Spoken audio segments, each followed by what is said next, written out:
Hello and welcome to English to English video lessons. இது Unit 2 Part 4 Civics Tamil Nadu 10th Standard New Syllabus. Prime Ministerோட functions பத்தி பார்த்துட்டு இருக்கோம். Prime Minister informally consults 2 or 3 of his senior colleagues when he does not convene a cabinet meeting. அவரோட cabinet வந்து கூப்பிட முடியல. கேபினெட்னா யாரு? அவரோட இருக்கிற மினிஸ்டர்ஸ், அது போக வந்து பிரைம் மினிஸ்டர், இவங்க எல்லாம் சேர்ந்து ஒரு இடத்துல கூடி முடிவெடுப்பாங்க. ஸோ அப்படி அந்த மீட்டிங்கை கூப்பிட முடியலை அப்படின்னா சீனியர் காலீக்ஸை கூப்பிட்டு முடிவெடுத்துக்கலாம் பிரைம் மினிஸ்டர். அது போக பிரைம் மினிஸ்டர் வந்து supervisers the work of various ministers. எல்லா மினிஸ்டர்ஸோட ஒர்க்கை சூப்பர்வைஸ் பண்ணுறது இவர் ஒரு சூப்பர்வைசர் மாதிரி. உங்களுக்கு ஒரு கேள்வி, ரகசியமாக காமெண்ட்ஸ் பாக்ஸில் நீங்கள் எனக்கு மட்டும் எழுதுங்க. ஒரு மினிஸ்டர் தப்பு பண்ணுனா அதுக்கு பிரைம் மினிஸ்டருக்கு வந்து அதுக்கு பங்கு உண்டா இல்லையா? இந்த ஒரு சென்டென்ஸை வச்சு எனக்கு மட்டும் சொல்லுங்கப்பா. அப்புறம் to converse to the president all decisions of the council of ministers connecting to the government of the affairs of the union and the proposals of legislation. இந்த மினிஸ்டர்ஸ் எல்லாமே சேர்ந்து, கவுன்சில் ஆஃப் மினிஸ்டர்ஸ் எல்லாமே சேர்ந்து ஒரு decision எடுத்திருந்தா அந்த டிசிஷனை வந்து பிரசிடென்ட்டோட காதுக்கு கொண்டு போய் சேர்க்கறது நம்ம பிரைம் மினிஸ்டர் தான். அவர் தான் ஒரு கனெக்டிங் பாயிண்ட்டு. என்ன லா மாற்றுறாங்களோ, என்ன சட்டம் மாற்றுறாங்களோ எல்லாமே வந்து பிரைம் மினிஸ்டர் தான் அந்த பேப்பரை கொண்டு போய் பிரசிடெண்ட்டை காமிச்சு கையெழுத்து வாங்கப்பல மினிஸ்டர்ஸ் யாருமே போக மாட்டாங்க.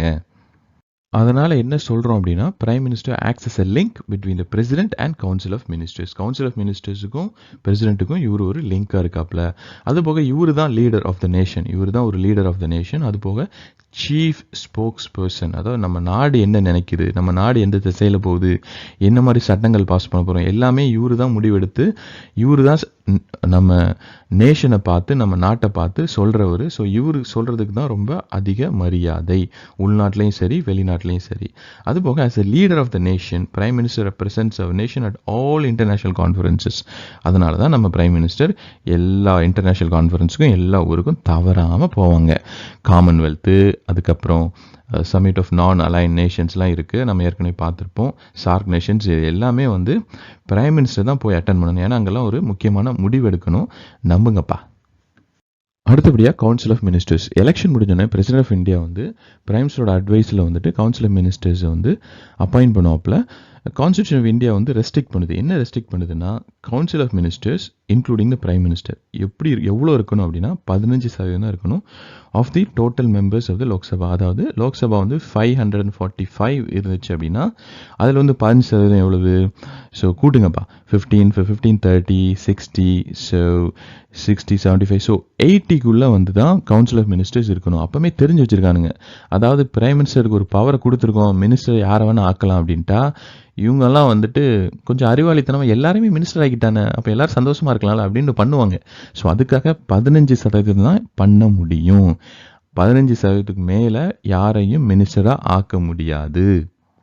இந்த 15%ங்கிறது முக்கியமான ஒரு ஜென்ரல் நாலேஜ். அதுக்கடுத்தப்பில் நம்ம கேட்டகரிஸ் ஆஃப் மினிஸ்டர்ஸை வந்து பார்ப்போம். மினிஸ்டர்ஸ் வந்து 3 கேட்டகரியை நம்ம பிரிச்சுக்கலாம். Cabinet minister, ministers of state, deputy ministers. ஒன்றுனா யார் யார் என்னன்னு பார்ப்போம். ஃபர்ஸ்ட் வந்து கேபினெட் மினிஸ்டர். கேபினெட் மினிஸ்டர் வந்து இவர் தான் ஒரு சீனியர் மினிஸ்டர் மாதிரி, who forms the nucleus of the administration. அதாவது ஒரு துறையை எடுத்துக்கிட்டால் இவர் தான் வந்து ஒரு பெரிய சீனியர், பெரிய தலை. ஸோ இவர் சொல்கிறது தான் கேட்டு நடப்பாங்க. Important decisions of the government are taken by the cabinet such as the defence, finance, external affairs and home. முக்கியமான டிசிஷன் எல்லாமே வந்து ஒரு கேபினெட் மினிஸ்டர் தான் வந்து முடிவெடுக்க முடியும். கேபினெட் மினிஸ்ட்ரி எது அப்படின்னா டிஃபென்ஸ், அதுக்கப்புறம் டிஃபென்ஸ், மிலிட்ரி, ஃபைனான்ஸ், அஃப்கோர்ஸ் காசு, அப்புறம் எக்ஸ்டர்னல் அஃபேர்ஸ், வெளியுறவுத்துறை, வெளியெல்லாம் போய் எல்லா நாடுகளுடைய நட்புறவு இந்த மாதிரி விஷயத்த கவனிச்சுக்கிறோங்க. அப்புறம் உள்நாட்டு பாதுகாப்பு. ஸோ இந்த மினிஸ்டர்ஸ் வந்து கேபினெட் மினிஸ்டர்னு சொல்லுவாங்க. ஸோ இவங்க தான் வந்து முக்கியமான முடிவுகள்லாம் எடுக்க முடியும். அதாவது கேபினெட் மீட்டிங்கில் இவங்க கண்டிப்பாக இருப்பாங்க. அடுத்தாப்புல மினிஸ்டர்ஸ் ஆஃப் ஸ்டேட். இவங்க வந்து செகண்ட் கேட்டகரி ஆஃப் மினிஸ்டர்ஸ். என்னன்னா, they are also in charge of ministries or departments but they do not participate in the cabinet unless they are invited to. அதாவது இவங்க வந்து கேபினெட் மினிஸ்டர் கிடையாது. ஒரு துறைன்னு ஒன்று இருந்துச்சுன்னா ஃபஸ்ட்டு வந்து ஒரு தலைவர், அந்த தலைவருக்கு உப தலைவர் வந்து மினிஸ்டர்ஸ் ஆஃப் ஸ்டேட் சொல்லிக்கலாம். இவங்களும் வந்து டிபார்ட்மெண்டோட ஒர்க்கு பார்ப்பாங்க. ஆனால் கேபினெட் மீட்டிங்க்கு வந்து போகிறதுக்கு இவங்களுக்கு வந்து இன்விடேஷன் கொடுக்க மாட்டாங்க. எப்போவாது சரி ஓகே அப்படின்னு கூப்பிட்டா போகலாம், மற்றபடி இவங்க கேபினெட் மீட்டிங்க்கு போக வேண்டியது இல்லை. அப்போ மினிஸ்டர் ஆஃப் ஸ்டேட் என்ன பண்ணுவாங்க? கேபினெட் மினிஸ்டர் என்ன சொல்கிறாரோ அது ஓகே சொல்லுவாங்க. இப்போ 3வது ஒரு கிளாசிஃபிகேஷன் என்னன்னா டெப்யூட்டி மினிஸ்டர்ஸ். இவங்க எப்படின்னா மினிஸ்டர்ஸ்லேயே லோ ரேங்கிங். இவங்க என்ன பண்ணுவாங்கன்னா கேபினெட் மினிஸ்டருக்கும் அசிஸ்ட் பண்ணுவாங்க, மினிஸ்டர் ஆஃப் ஸ்டேட்டுக்கும் அசிஸ்ட் பண்ணுவாங்க அந்த துறையில்.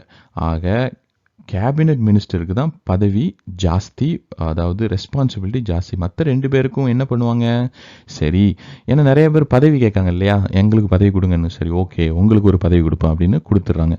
ஸோ அதனால தான் இப்போ எனக்கு தெரியுது, அதனால தான் பல மினிஸ்டர்ஸ் மாங்களே தவிர டெல்லிக்கே போகிறதில்ல. என்ன பண்ணுறாங்கன்னா இப்போ புரியுது, அசிஸ்டன்ஸ் தானே. இப்போ வந்து பார்லிமெண்ட் ஆஃப் இந்தியாவுக்கு வரும். இந்த பார்லிமெண்ட் வந்து என்ன சொல்கிறோம் அப்படின்னா லெஜிஸ்லேட்டிவ் ஆர்கன். இவங்களால சட்டம் வந்து பாஸ் பண்ண முடியும், அதனால் லெஜிஸ்லேட்டிவ் ஆர்கன். இவங்களால தான் வந்து எல்லா துறையும் செயல்பட முடியும், அதனால் இவங்க தான் ஒரு லெஜிஸ்லேட்டிவ் ஆர்கன். சரி, பார்லிமெண்ட் ஆஃப் இந்தியா வந்து கன்சிஸ்ட் ஆஃப் 3 பார்ட்ஸ். என்னெல்லாம் வந்து பார்ப்போம். ஒன்று வந்து பிரசிடெண்ட், அதுக்கப்புறம் வந்து ராஜ்யசபா, அப்புறம் லோக்சபா. ஓகே, ஒரு பிரசிடெண்ட்டே வந்து ஒரு தனி ஒரு டிபார்ட்மெண்ட் மாதிரி நம்ம சொல்கிறோம், அவ்வளோ எவ்வளோ முக்கியமானவர்னு ஒரு நல்ல ஒரு ஃபில்ம்லாம் காட்டுறோம். 2வது ராஜ்யசபா. ராஜ்யசபா எப்படின்னா கவுன்சில் ஆஃப் ஸ்டேட்ஸ், அதாவது ஸ்டேட் சட்டசபைகள்லாம் இருக்கு இல்லையா, அவங்க தேர்ந்தெடுத்து அனுப்புவாங்க. அந்த மெம்பர்ஸ்லாம் ராஜ்யசபாவுக்கு போகணும். ராஜசபை அப்படிம்பாங்கள்ல அது. அடுத்தப்புல லோக்சபா, இதுதான் வந்து ஹவுஸ் ஆஃப் த பீப்புள், அதாவது காமன் மேன், மக்கள் தேர்ந்தெடுத்து அனுப்புகிற ஒரு பெரிய பெரிய ஆட்கள்லாம் லோக்சபாவுக்கு போவாங்க. அந்த மக்கள் தேர்ந்தெடுத்து சட்டசபைக்கு அனுப்பின மக்கள் எல்லாம் அந்த சட்டசபையில் உள்ள மக்கள் வந்து ஒரு சில பேரை தேர்ந்தெடுத்து ராஜ்யசபாவுக்கு அனுப்புவாங்க. இந்த ராஜ்யசபா வந்து நம்ம அப்பர் ஹவுஸும்போம், மேல் சபை அப்படின்னு சொல்லுவோம். லோக்சபா வந்து லோவர் ஹவுஸ்ன்னு சொல்லுவோம். இது வந்து கீழ் சபை அப்படின்னு சொல்லலாம். இதை வந்து இந்த 2ஐயும் என்ன சொல்லணும்னா பை கேமரல் லெஜிஸ்லேச்சர். அது என்னன்னா 2 ஹவுஸ் சேர்ந்து ஒரு சட்டத்தை பாஸ் பண்ணுறாங்க, ஒரு அப்பர் ஹவுஸ் லோவர் ஹவுஸ். அதனால வந்து பை கேமரல் லெஜிஸ்லேஷன் நாம சொல்லலாம். அடுத்தபடியாக ராஜ்யசபை. இது வந்து கவுன்சில் ஆஃப் ஸ்டேட்னு சொல்கிறாங்க. இதில் வந்து எப்படின்னா 250 மெம்பர்ஸ் வந்து இருக்காங்க. இதில் 238 மெம்பர்ஸ் வந்து ஸ்டேட்டை ரெப்ரசென்ட் பண்ணுறாங்க, யூனியன் டெரிட்டரிஸை ரெப்ரசென்ட் பண்ணுறாங்க. எப்படி எலெக்ஷன் நடக்குது அப்படின்னா இன்டைரக்ட் எலெக்ஷன் நாம சொல்கிறோம். இந்த எலெக்டட் பை இன்டைரக்ட் எலெக்ஷன். இந்த இன்டைரக்ட் எலெக்ஷன் எப்படி நடக்கும் அப்படின்னா ஒவ்வொரு மாநிலத்துக்கும் ஒரு சட்டசபை இருக்குது. அந்த சட்டசபையில் வந்துட்டு ஒரு 5-6 பேர் வந்து நாம் வந்துட்டு யாராவது கட்சியில் உள்ளவங்க வந்து சீஃப் மினிஸ்டர் இல்லை எதிர்கட்சி தலைவர் யாருமே வந்துட்டு அவங்கவுங்க கட்சியிலேருந்து கொஞ்சம் பேர் நிறுத்துவாங்க. அந்த சட்டசபைக்குள்ள ஒரு எலெக்ஷன் நடக்கும். அந்த 5-6 பேரும் வந்துட்டு ராஜ்யசபாவுக்கு போவாங்க, நம்ம ஸ்டேட்டை ரெப்ரசென்ட் பண்ணுறதுக்கு, நம்ம ஸ்டேட்டை பற்றி கேள்வி கேட்கறதுக்கு, நம்ம ஸ்டேட்டில் உள்ள பிரச்சனைகளை பேசுறதுக்கு. அதுபோக 12 நாமினேட்டட் மெம்பர்ஸ். பிரசிடென்ட் வந்து ஒரு 12 நாமினேட்டட் மெம்பர்ஸ் வந்து சூஸ் பண்ணலாம். எப்படி சூஸ் பண்ணலாம் அப்படின்னா ஸ்பெஷல் நாலேஜ் இருக்கணும், literature, science, sports, arts, social service, இதிலெல்லாம் ஏற்கனவே நம்ம பார்த்து தான். இப்படி தான் டெண்டுல்கர் அவர்களும் ஒரு மெம்பராக இருந்தாப்புல ராஜ்யசபாவில். அது போக வந்து நடிகர்கள்லாம் நிறைய பேர் இருந்திருக்காங்க. அப்படி என்னென்ன துறையிலலாம் சாதிச்சாங்க அப்படின்லாம் கேட்காதீங்க, இது பிரசிடென்ட் முடிவு எடுத்துட்டா அவங்க ஒரு மெம்பர் தான். அப்புறம் குவாலிஃபிகேஷன் ஆஃப் தி மெம்பர்ஸ். இந்த மெம்பர்ஸ்க்கு என்ன குவாலிஃபிகேஷன் நம்மள அப்ளை பண்ணலாம்ல. ஒன்று வந்து அஃப்கோர்ஸ் சிட்டிசன் ஆஃப் இந்தியாவாக இருக்கலாம். அது போக வந்துட்டு 30 வருஷம் வந்து கீழே இருக்கக்கூடாது. Should not be less than 30 years of age. ஒரு 30 இயர்ஸ் வரைக்கும் வெயிட் பண்ணுங்கள், அதுக்கப்புறம் நீங்கள் மெம்பர்ஸாக ஆகலாம். அது போக எந்த ஸ்டேட் கவர்மெண்ட்லேயோ சென்ட்ரல் கவர்மெண்ட்லேயோ எந்த கவர்மெண்ட் ஆஃபீஸ்லேயும் உங்களுக்கு வந்து ஒரு வேலை இருக்கக்கூடாது. ஸோ கவர்மெண்ட்டுக்கிட்டேருந்து நீங்கள் சேலரி வாங்கக்கூடாது. 4வது என்னென்னா he should be a person with sound mind and monetarily solvent. அதாவது நல்ல யோசிக்கக்கூடிய திறமையாக வேறு எந்த விஷயமும் மைண்டில் இல்லாமல் இருக்கணும். He should not be the member of Lok Sabha or any other legislature. அது போக லோக்சபாவில் ஒரு மெம்பராக இருக்கக்கூடாது. லோக்சபாவிலையும் இருப்பேன், ராஜ்யசபாவிலையும் இருப்பேன் அப்படின்னு இருக்கக்கூடாது. நீங்கள் ராஜ்யசபாவுக்கு போகணும் அப்படின்னா லோக்சபாவில் மெம்பராக இருக்கக்கூடாது. இந்த ராஜ்யசபாவோட டேர்ம் ஆஃப் த ஹவுஸ் என்னன்னு பார்ப்போம். ஏன்னா எல்லாமே 5 வருஷமாங்க. ராஜ்யசபா அப்படி கிடையாது. ராஜ்யசபா வந்து ஒரு பெர்மனெண்ட் ஹவுஸு. இதை வந்து டிசால்வ் பண்ண முடியாது. பிரசிடென்ட் நினைச்சா கூட கலைக்கலாம் முடியாது. மெம்பர்ஸ் ஆஃப் த ராஜ்யசபா வந்து 6 வருஷம் வந்து அவங்க ஒரு எம்பியாக இருப்பாங்க. 1/3 of the members of the Rajya Sabha retire every 2 years. அதாவது 1/3 வந்து எல்லா வருஷமும் வந்து ரிட்டையர் ஆவாங்க. நியூ மெம்பர்ஸ் வந்து அந்தந்த ஸ்டேட்டில் வந்துட்டு ஒரு எலெக்ஷன் நடத்தி அவங்கள வந்து தேர்ந்தெடுத்து அனுப்பிக்கிட்டு இருப்பாங்க. Vice president of India is the ex officio chairperson of the Rajya Sabha. இந்த ராஜ்யசபா மெம்பர்ஸ்லாம் வந்து கூடுறாங்க இல்லையா, அந்த இடத்துல வந்து பார்லிமெண்ட்டில் கூடுறாங்க இல்லையா, அந்த ஒரு ஹவுஸில் வந்துட்டு ஒரு ஸ்பீக்கர் மாதிரி இருக்கிறது வைஸ் பிரசிடென்ட். நம்ம ஏற்கனவே பார்த்தது தான். Deputy chairperson of the Rajya Sabha is elected by the members of the Rajya Sabha. இந்த ராஜ்யசபா மெம்பர்ஸ்லாம் சேர்ந்து ஒருத்தரை வந்து செலக்ட் பண்ணுவாங்க. அவரை வந்து டெப்யூட்டி சேர்பர்சன் சொல்லுவாங்க. அந்த வைஸ் பிரசிடென்ட் வந்து வராத அன்னைக்கு இவர் வந்து ஸ்பீக்கர் மாதிரி இருந்து ஒரு லீடர் மாதிரி இருந்து அந்த ஹவுஸை வந்து நடத்துவாப்ல. அடுத்தாப்புல money bill. Rajya Sabha does not have any power to amend or reject the money bill. ஒரு மணி பில்லை வந்து ராஜ்யசபா இன்ட்ரடியூஸ் பண்ணாங்கன்னா அதை ஸ்டாப் பண்ண முடியாது, அதை சேஞ்ச் பண்ண முடியாது, ஒன்றுமே வந்து பண்ண முடியாது மணி பில்லை பொறுத்தவரையில். Lok Sabha can only introduce the money bill and once it's approved by the Lok Sabha it is passed in the Rajya Sabha for its approval.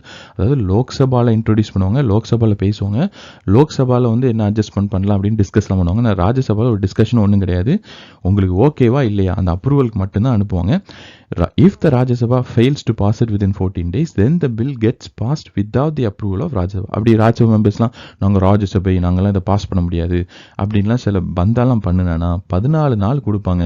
அப்படி பாஸ் பண்ணலையா அது அவங்களோட அப்ரூவல் இல்லாமலே வந்து மணி பில் பாஸ் பண்ணிடலாம். Lok Sabha does not need to consider the amendments propose by the Rajya Sabha. Rajya Sabha மெம்பர்ஸ்லாம் கொஞ்சம் இன்டெலிஜென்ட்டாக இப்படி பண்ணலாம் அப்படி பண்ணலாம் அப்படின்னு சொன்னால் கூட அதை காது கொடுத்து கேட்க வேண்டிய தேவையே இல்லை.